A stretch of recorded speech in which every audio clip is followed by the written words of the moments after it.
Not one indictment, but now a second one, and this one a federal indictment.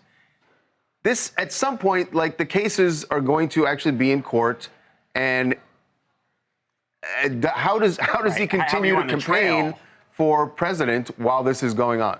Legally speaking, the cases can continue and the campaign can continue. He can be indicted. He can be indicted again and again and again, and the campaign can still go on. He can also be convicted, and he can serve as president while he is serving his time in federal prison. I know that sounds insane, but it is true. And so in this case, it really is not a legal question as to whether or not the indictment will prevent the campaign from going forward or prevent him from being elected president. The question is really a political one. At what point will people say, maybe I want Trumpism, but I don't want Trump? He could serve as president in a prison cell. He could. If you look at what the qualifications are to be president, you need to be over a certain age. You need to be born in this country and have lived here for a certain number of years.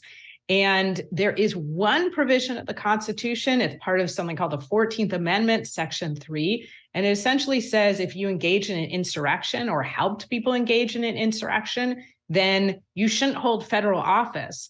But I will say there was a lot of legal questions about how and whether that can apply to President Trump. And it is not implicated by the Mar-a-Lago case. What about the competition? And there are scores of people who are trying to get that GOP nomination.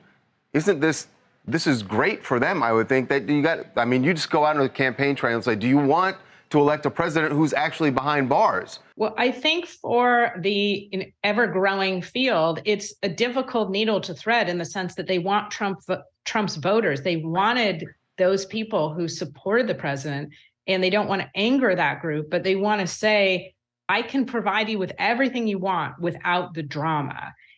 But it is difficult because it's a group that supports him and largely still does support him.